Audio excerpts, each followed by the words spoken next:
So hey, have you guys heard about this one guy, Edward Leedskalnin, I believe his name is? He was a stonemason, born in Riga, Latvia, in the 1800s, in 87 to be exact.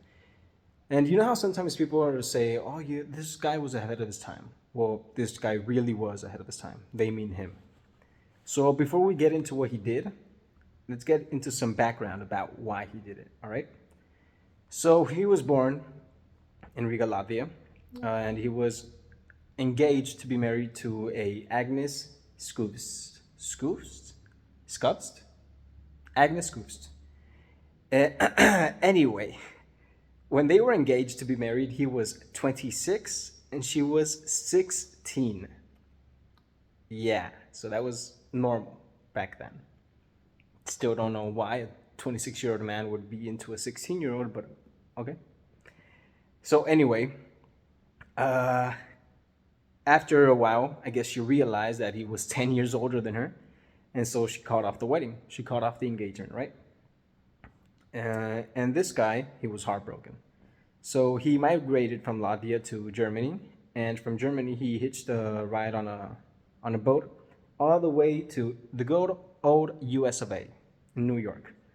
So he gets there in 1912 and he heads off to the Pacific Northwest because there was a lumber boom.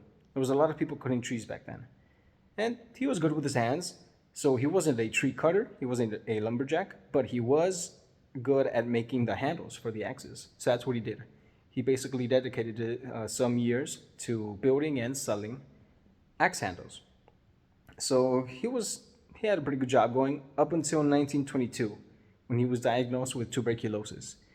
And him, being the smart man that he is, said, "Well, I'm not staying here. It's cold." So he moved on to a warmer climate, which was in Florida. So he arrives in Florida and he purchases an acre of land. Yes, an entire acre for $12. I couldn't buy 1 square foot of land with that, much less an entire acre. Those were the times. So anyway, he gets this plot of land, and he gets to work. It's not very clear to me what his actual work, what he was doing to make a living at this time was, but that's not the focus of the story. The story, sure. So he gets this plot of land, and he begins working on a project that he would dedicate to a special someone that got away from him way back when. So anyway, on this plot of land, there was a ton of rock around him, right? And this rock was porous, had a lot of holes, tiny holes. It made it look a lot like coral, but on land.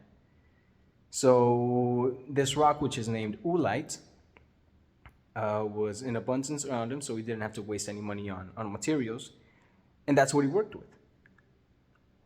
The thing is, these weren't tiny blocks of land, and he didn't make bricks or anything. No, he carved these giant pieces of stone, some being as tall as 26 feet, and I think the heaviest was 21 tons.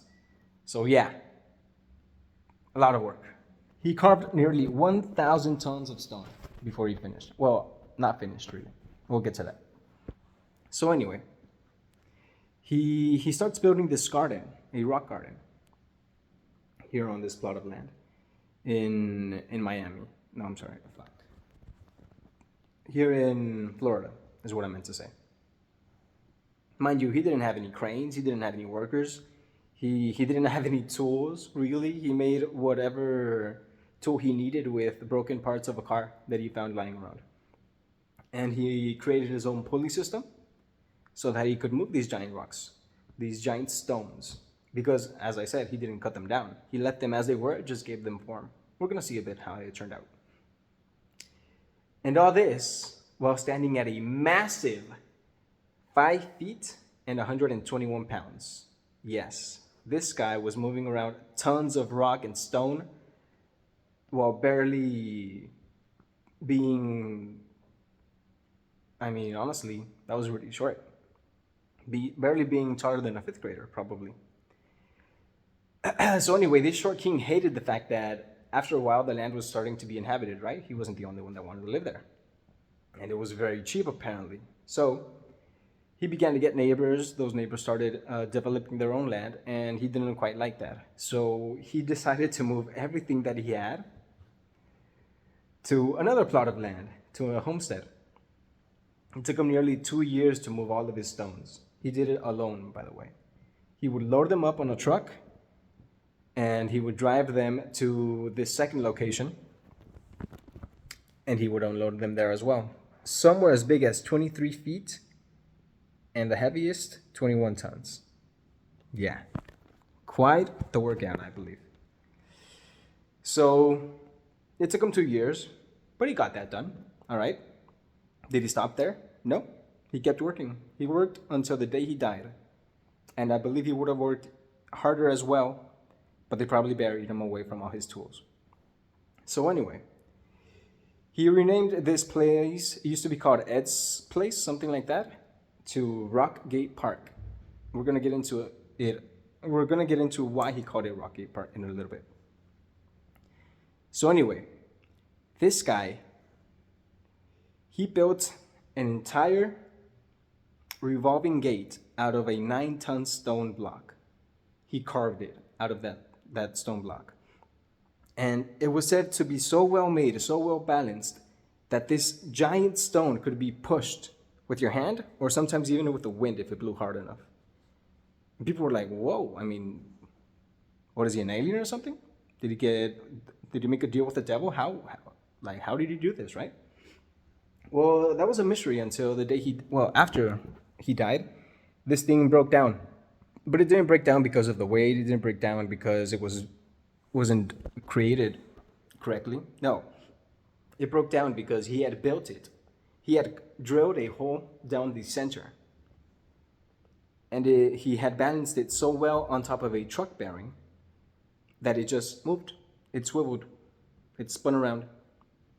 And it broke down because the ball bearings on that truck bearing, they began to rust, so they wouldn't move anymore.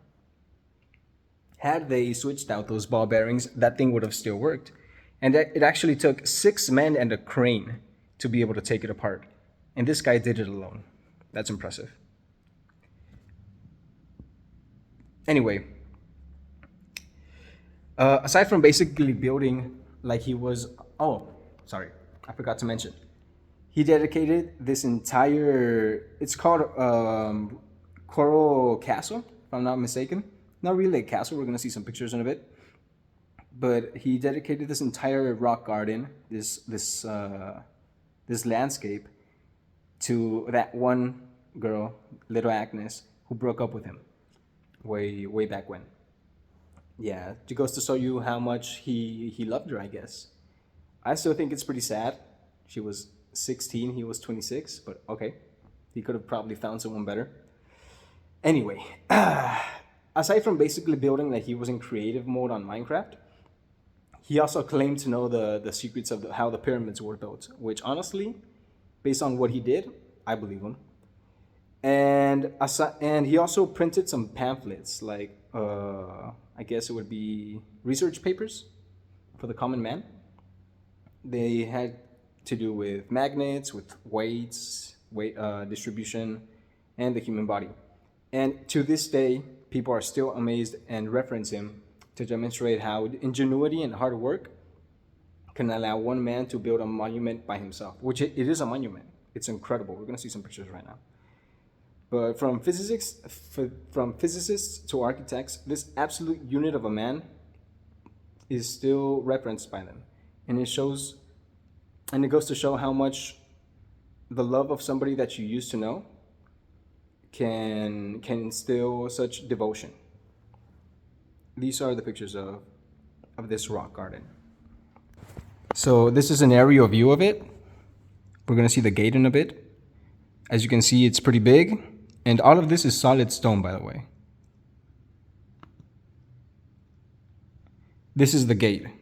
It's broken down now, but you used to be able to push it with your hand. And as I said, if the wind was blowing, it could move it. It was balanced that well. And this is another picture. And I don't know, I thought that was pretty impressive.